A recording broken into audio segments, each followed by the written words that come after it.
story of courage. And you know what happens with courage?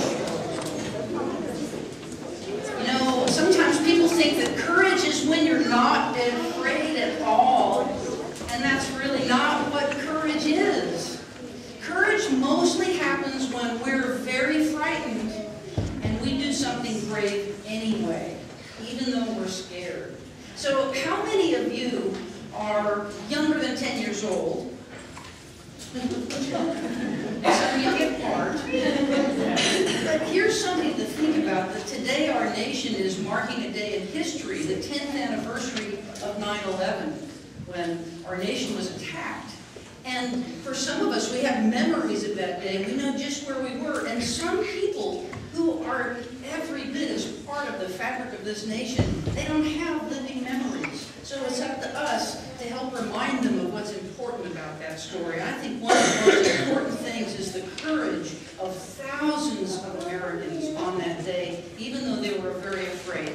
I'm going to tell you a story about courage, and it's a story of Rooster and Hen. And they were married, naturally, and they lived on a farm that was a day's journey from any of their family members. They loved each other so much, they didn't usually mind being apart from their families. They loved working on the farm together, and Hen especially loved sitting around in the evenings and listening to her husband, Rooster, play the guitar, because he was very good on the guitar. Oh, she loved that. But you know, after a while, because Hen had a really big family, she started to get lonely. She was still very happy with Rooster, but as she thought about her mom and her dad and her 4 grandparents and her 8 great-grandparents and her 17 brothers and 16 sisters and all 78 of her cousins, she started to get lonely.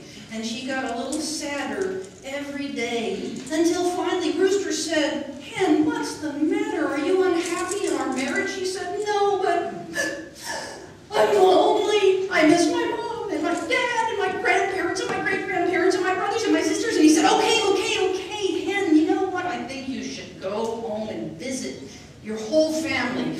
"Really?" she said. "Yes."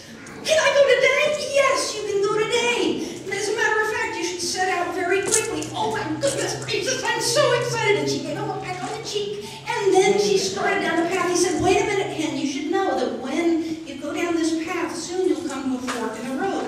And one side looks very smooth and clear and flat land, and the other side goes through a dark forest full of mystery and marshy swampland. But Hen, this is really important." She said, yes, I know it's important. I'm ready. He said, "It's so important that you don't go to the way of the flatland, because that way has great danger. You must go through the dark and the mystery and the swampland." Okay, I'm ready. And she took off down the path without a further look back.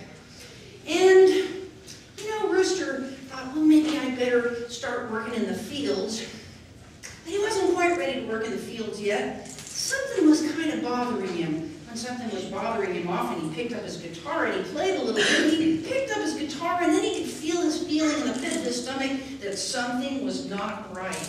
Something was bothering him, and he knew something bad was going to happen. And he all of a sudden thought, Hen wasn't paying attention to a word I said. She was so excited she wasn't even listening.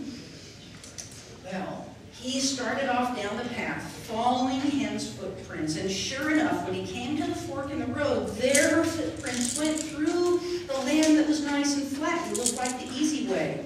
Rooster knew that a great big hungry hyena lived that way, so he took off as fast as he could. He came to a bend in the path, and he sidled up to a big boulder because he could hear, "Oh no, around the boulder." He looked around the boulder, and sure enough, there was his beautiful, beloved wife quaking, and a great, big, slobbering, nasty hyena was going, getting ready to eat her up. And so, oh man, Rooster was so scared. He was scared down to his pin feathers. And he looked around, because sometimes when we're afraid, we look around for a weapon. But he couldn't find a single weapon. He looked at his guitar and he thought, oh, a guitar won't stop a hungry hyena. I can't throw my guitar. But then he got an idea. And just as the hyena was going,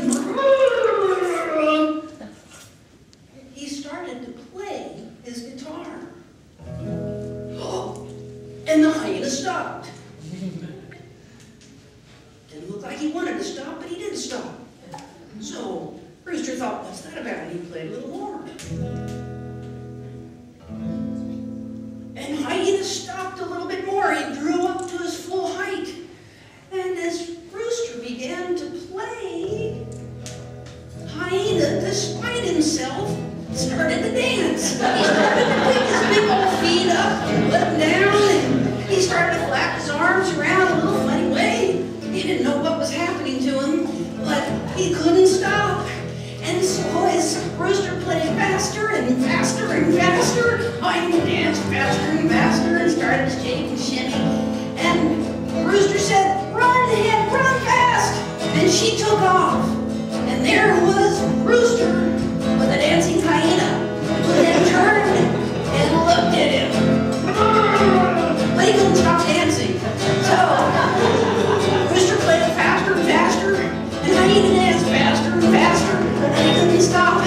But pretty soon Rooster started getting tired. Oh, he got so tired, his fingers got tired. He got tired all the way down to his pin feathers. And he started playing slower, and Hyena danced a little slower, and he started playing slower.